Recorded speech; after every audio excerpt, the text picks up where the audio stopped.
is, of course, huge numbers of people getting COVID infection. And so these big blue, spikes of deaths from COVID-19. And it's, of course, just, very easy to see that the deaths from COVID-19 are on a completely different scale than deaths from influenza. This is a far more deadly infection, and an infection that I think is going to be a real burden on our healthcare system, and of course going to cause persons to continue to die. With the benefit of vaccination, fortunately, we're going to see a lot fewer people passing away, but nonetheless, with such a deadly disease, I think we need to be prepared that we are going to continue to see a lot of burden from COVID-19 going forward. This is some data done out of UK, and it's looking at how much more deadly has COVID-19 been than influenza. And you can see we started off with about 20 times more likely people were going to die of COVID-19 than influenza. As we got vulnerable groups vaccinated, we really brought the rate of death down because the people most likely to die were fortunately really well protected. And with booster doses, and then with the Omicron infection being slightly less severe, we've actually seen that rate of infections coming down. So now we're probably at about 1.5 to 2 times as likely is someone to die from COVID-19 as they are from influenza. But that, I think, still highlights that even with vaccination, and even with Omicron being milder, COVID-19 is going to remain a deadly infection in our society, and it's going to cause many people, sadly, to pass away. And I think we need to be planning for society to be able to manage that going forward. This is what daily deaths have looked like in the province. Fortunately, we have peaked and we are coming down. But as you can see, our deaths are still quite high in the province, certainly higher than they were in the third wave at this point. Fortunately, much lower than the first and second waves, which were really driven by deaths in long-term care. And thankfully, with 4 doses in many cases of vaccine delivered to long-term care residents, we're not seeing those deaths, but we are seeing deaths of people out in the community who are being affected.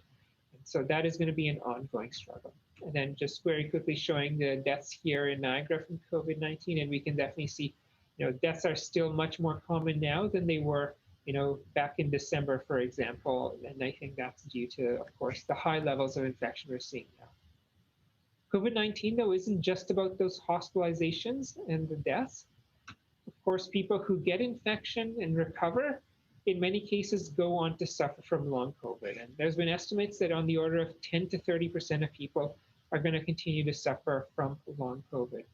And so we should be mindful that sticking with high levels of infection in our society means hospitalizations will remain high. Our hospitals will continue to struggle.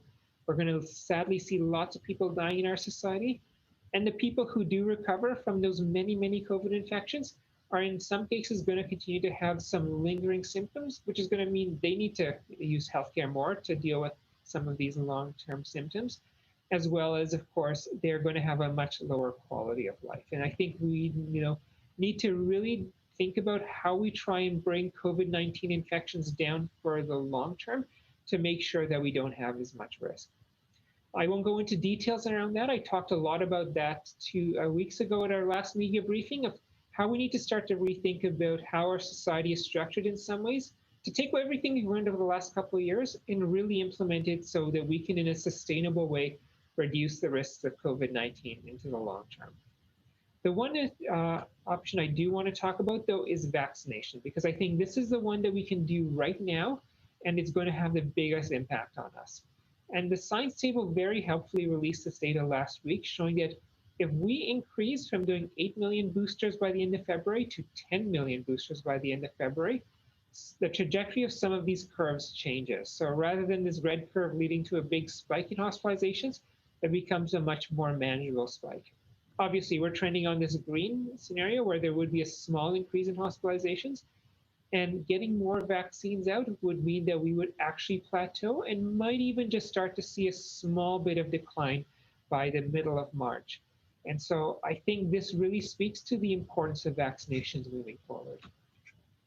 We can see as we've gotten booster doses out, we have seen people's risk of getting infected with COVID-19 become less. People have gotten more and more protection from infection. Over 60% of the population as a whole is protected from infection, given the vaccinations delivered so far. And of course, booster doses have been a big part of that. And booster doses are continuing, so hopefully we'll continue to see that number go up. We've seen the risk of hospitalization is also decreased with more protection against hospitalization with booster doses. And of course, people who are vaccinated remain far less likely to end up in an ICU. And so, getting those vaccines out, first and second doses, they haven't been done, but at least booster doses otherwise, is going to be a big part of how we minimize those infections, minimize those hospitalizations, and that real severe illness that causes death from COVID-19. And I also note that people who are vaccinated seem less likely to get long COVID. So it's going to prevent us from that. And so one of the ways we will deal with COVID-19 sustainably in the long term is to make sure everybody is getting their vaccinations and their booster doses so that we don't need to do as much remaining in our society to sustainably control COVID-19 going forward. I do note, though, when we look at our vaccine uptake, you can see there's been a pretty sharp drop-off in recent weeks in terms of people getting vaccinated. And I think that's perhaps partly a reflection that there's, a proof of vaccination being eliminated in parts of the country. And now that's happening here, a message is probably being set that vaccination is no longer that important. We think we can be in high-risk settings with people who are unvaccinated, and that's not a worry.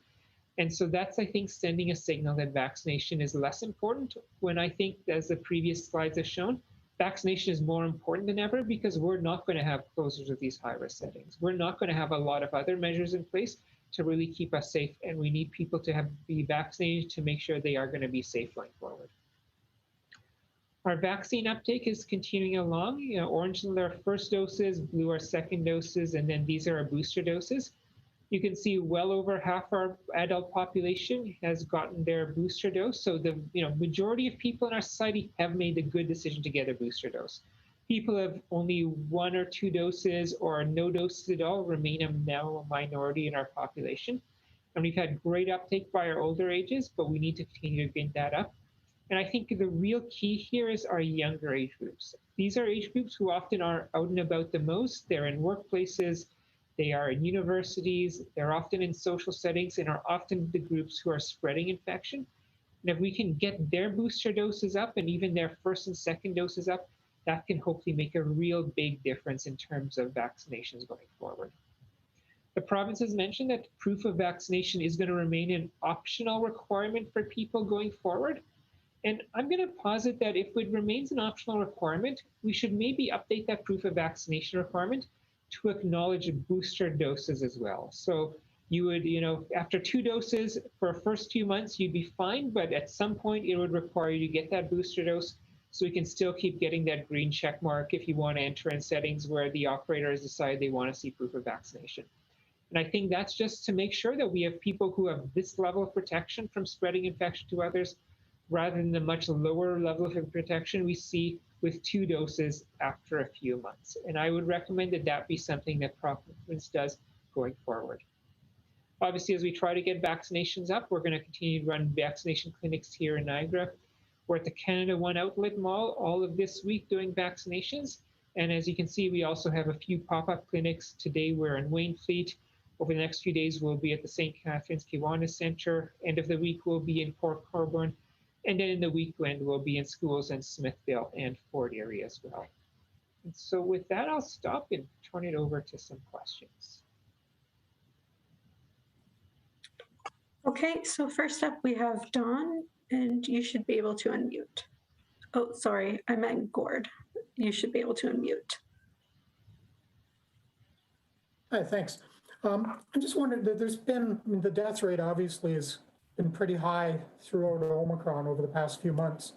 And it's mostly been in seniors 65 and older, and especially 80 and older, which is the highest vaccinated rate. Do you have any data as to how many of those were unvaccinated versus vaccinated? I don't have that data handy, so I can't comment. It is disproportionately compared to the vaccination rate unvaccinated people. So, if we're looking at 95% of that age group or above is fully vaccinated and under 5% are unvaccinated, it's far more than 5% of them have passed away. But I'll need to get back to you with what the exact breakdown looks like. And just while you were touching on this, I was taking notes, so I might have missed it, but by eliminating the vaccine passport, the requirement at the start of March, how hard is that?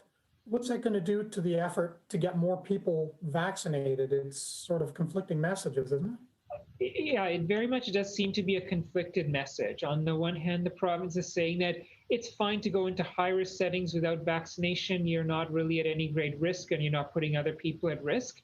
And at the other hand, they're trying to say everybody needs to keep getting vaccinated because it's really important to protect yourself. I do think it's a really conflicted message. My view is that we're in a precarious situation.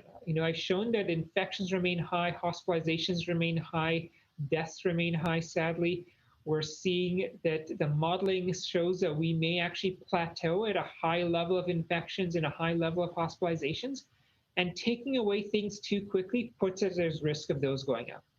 I can understand, capacity limits, those sorts of things are quite onerous and economically harmful. I think proof of vaccination, though, is not harmful. I think masks are not harmful to people. They're a bit of a nuisance. We can go around, continue to have those. And I would really strongly recommend that we keep those in place and actually strengthen the proof of vaccination to include booster doses, because as the data shows, the booster dose is what really leads to your risk of spreading infection and being infected going down.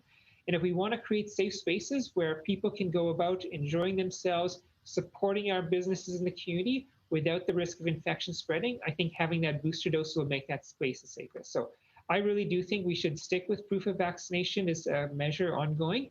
And if the province is really hell-bent on getting rid of it, at least let's incorporate booster doses into that proof of vaccination, because obviously a business who keeps proof of vaccination is trying to keep their clients and their workers safe.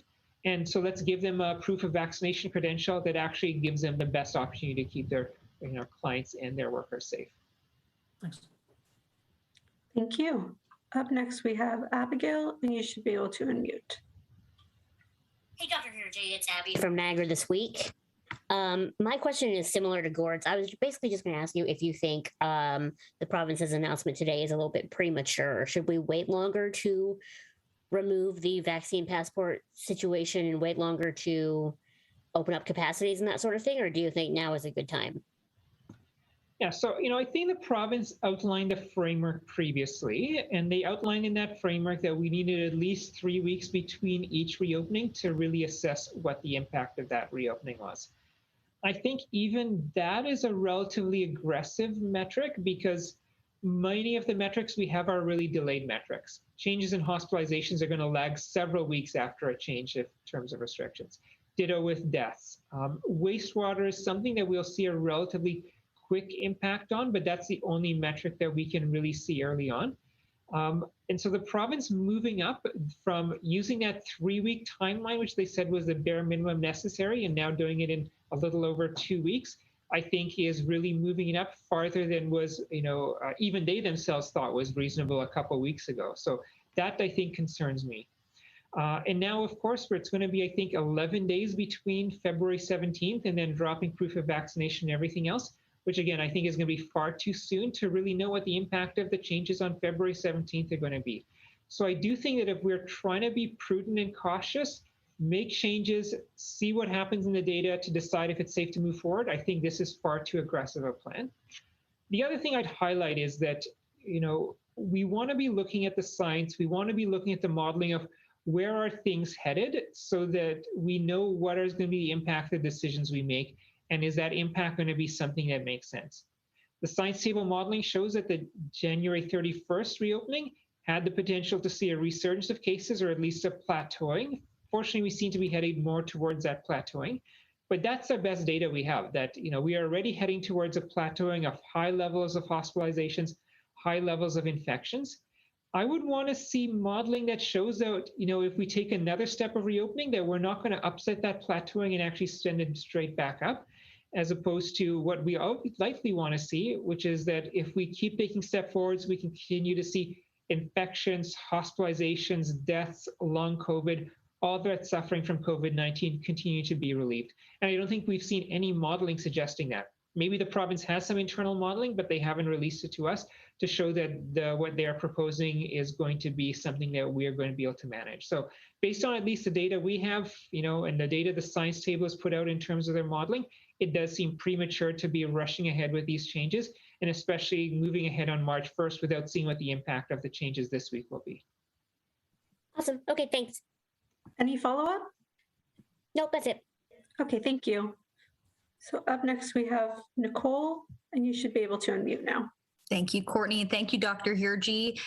Going forward, what is the plan if and when another variant shows up? Are local public health units changing the way we address the virus, knowing, and I believe Dr. Tam stated this last week, that COVID will be here for months and likely years to come? Yeah, I completely agree with Dr. Tam. COVID is going to be here for months and years. And I think also more and new variants are inevitable. We had the Alpha variant, the Delta variant, the Omicron variant. Maybe one was bad luck or two was a coincidence. I think we have a pattern that this is a virus that mutates and it comes up with new variants. And unlike influenza, where there's maybe a small amount of mutation, this seems to mutate quite significantly. And I think we can expect more variants coming in the future. What I would like to, I think the best line of protection we have against new variants is going to be vaccination. Thus far, vaccines continue to have protected us when new variants have come across. Yes, we did need to get a booster dose for the Omicron variant, but nonetheless, that vaccine did protect us. So I'd really recommend everybody get their, 2 doses of vaccine, their booster doses, so that they are primed and have as much protection as possible before that next variant comes.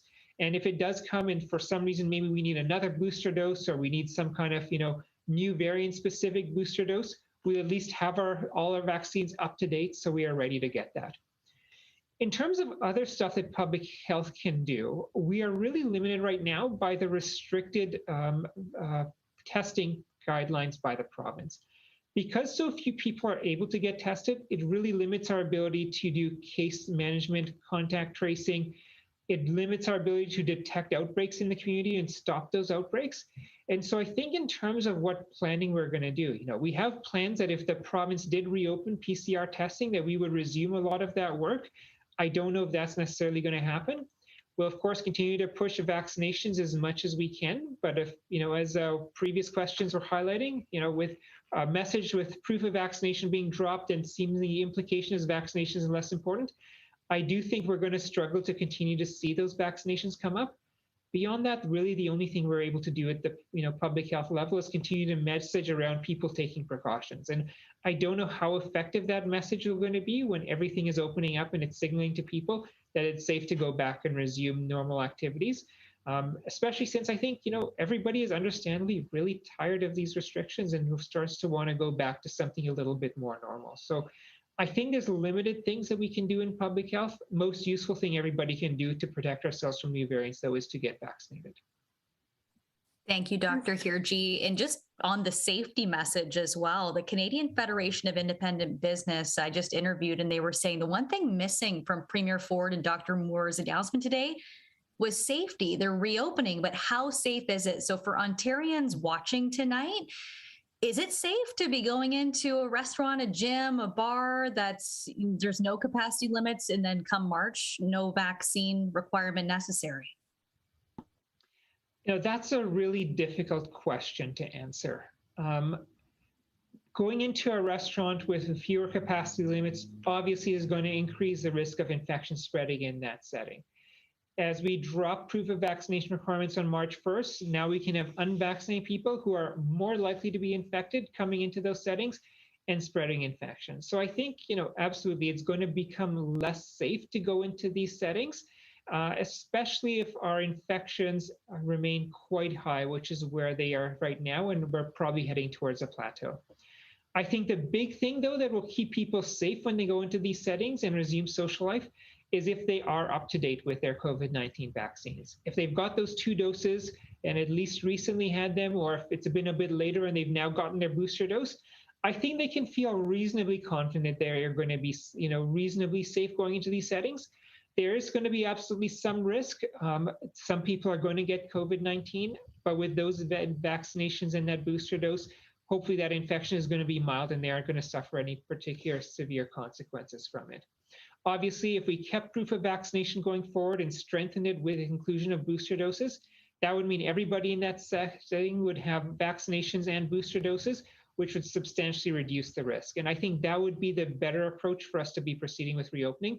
where we lift the economically harmful restrictions like capacity limits, but we keep the restrictions that really protect people with minimum impact on the ability of the business to operate, such as proof of vaccination and strengthened proof of vaccination with booster doses. Okay, thank you. Up next, we have Penny, and you should be able to unmute. Thank you. I think my question was actually just asked and answered, but Dr. Hirji, I'm going to ask you to answer it in a slightly different way. Your Section 22 and your ability as regional public health would not allow you to do anything that might counteract the restrictions that the province is lifting. For example, you cannot ask that vaccination proof is required if the province is saying that it is not? I wouldn't say that's correct. It is possible for public health to put in place local orders or local legally binding instructions to require proof of vaccination or stronger proof of vaccination. I think, though, our role in public health shouldn't be setting, broad regulations for all of society. It's really about addressing, specific patterns of infection we're seeing spreading and putting in targeted measures there. That's how we, came up with our Section 22 order in restaurants. We are seeing a pattern of infections there, and we put a measure in place. A couple of months ago, when we put in place our instructions on fitness facilities, gyms, that was, again, in response to a targeted set of risk that we are seeing where infections are going up in that setting, and it made sense to do that. I doubt the province opening up PCR testing so we can start to really detect those patterns of infection again and where it might be spreading. It's not really going to be possible for us to identify those targeted locations. And I don't think it's really justified for local public health to be going off and setting these broad society-wide rules. I think that's really more the purview of the province. So theoretically possible we could do it, but without any kind of local data really pointing to areas that it makes sense to target with those restrictions, I don't think it's likely we're going to be doing those kinds of measures. And a follow-up? No, that's okay. That answered my question. Thanks very much. Thank you. So we've come to the end of our first and follow-up questions. If anybody has a second question that they'd like to ask, if you can let me know in the chat and we can unmute you.